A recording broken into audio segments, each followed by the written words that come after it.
శ్రీ శివదుర్గ జ్యోతిష్యాలయం ఆర్థిక ఉద్యోగ కుటుంబ మరే ఇతర సమస్యలకైనా పరిష్కారం చూపబడను. పరిష్కారం కోసం ఈ నంబర్ని సంప్రదించండి. మా కోమటిరెడ్డి బ్రదర్స్లా ఒకరు మంత్రిగా ఒకరు ఎమ్మెల్యేగా ఉన్నాం.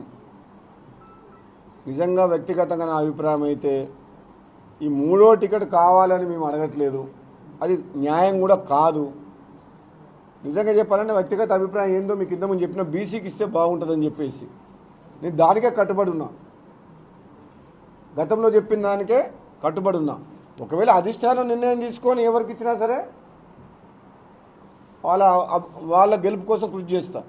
మళ్ళీ సర్వేలలో కోమటిరెడ్డి లక్ష్మి కొంచెం నిలబడి వస్తే అప్పుడు ఆలోచిస్తాం, కోమటిరెడ్డి లక్ష్మిని పెట్టండి మీ కుటుంబం నుంచి అని. వాళ్ళ అధిష్టానం నుంచి ఏమన్నా వాళ్ళ ముందుకు వస్తే ఈ గెలవడం ఈజీ అవుతుందని చెప్పి మళ్ళీ అప్పుడు ఆలోచన చేస్తున్నా. తప్పితే ఇంతవరకు మాత్రం నా వ్యక్తిగత అభిప్రాయం మీ అందరూ క్లియర్గా చెప్తున్నా.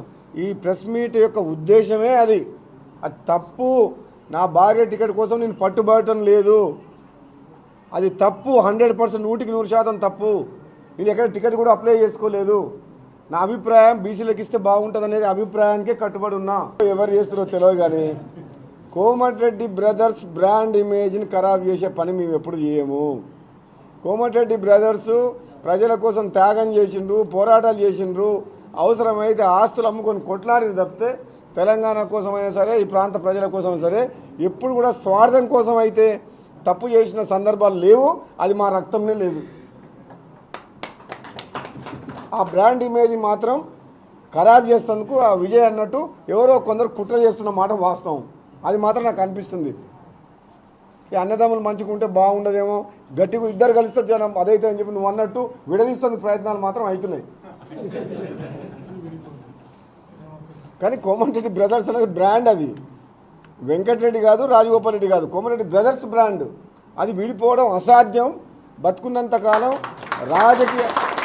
మాకు రాజకీయాల కంటే ఎక్కువ మా రక్త సంబంధం అన్నదమ్ములం. ఒక తల్లి కడుపులో పుట్టిన వాళ్ళం కాబట్టి మా ఇద్దరి రక్తం ఆలోచన ఒకటే ఉంటుంది. ప్రజల పక్షాన పోరాటం చేయాలి, ప్రజల పక్షాన పనిచేయాలి తప్పితే కానీ ఈ స్వార్థం కోసం అని చెప్పి ఏదో చెప్పుడు మాటలని మేము ఆ గ్యాప్ పెంచుకోదలుచుకోలేదు.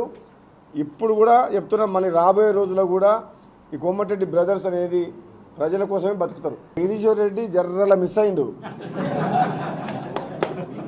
తక్కువ ఆయన అది ఆర్ దామోదర్ రెడ్డి మీద టికెట్ ఇస్తే బలహీనమైన అంటే పాపం ఆర్ దామోదర్ రెడ్డి సీనియర్ నాయకుడు కానీ ఎక్కువ తిరగలేకపోయిండు, కష్టపడలేకపోయిండు ఆయన ఆ వయసులో. అదే పటేల్ రెడ్డికి టికెట్ ఇస్తే 50,000 మేయర్తో గెలుస్తాడు. ఆయన ఒక వీక్ క్యాండిడేట్ మీద అంటే ఒక బలహీనంగా అంటే పాపం ఆయన విపరీతంగా దోసుకున్న సొమ్ము పెట్టి 100 కోట్ల పైన ఖర్చు పెట్టిండు జగదీశ్వర్ రెడ్డి.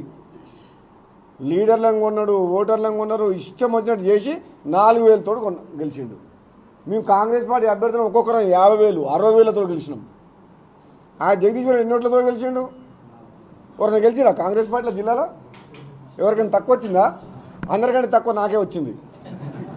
మా వీరేశంకు 75,000 వచ్చింది. ఏమెంత? మా మందల సామెలకు 50,000 వచ్చింది.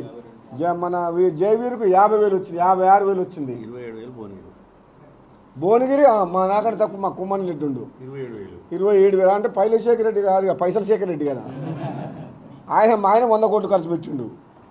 మా ఐలేకు బాగానే వచ్చింది. అంటే ఒక్కడే ఒక జగదీశ్వర్ రెడ్డి 4,000 ఓట్లతోటి సాగు తప్పి కన్నులోడబోయినట్టు. మరిన్ని వీడియోస్ కోసం ఛానల్ ని సబ్స్క్రైబ్ చేయండి. లేటెస్ట్ అప్డేట్స్ కోసం వాట్సాప్ ఛానల్ ని ఫాలో చేయండి. అండ్ లింక్ డిస్క్రిప్షన్ లో ఉంది.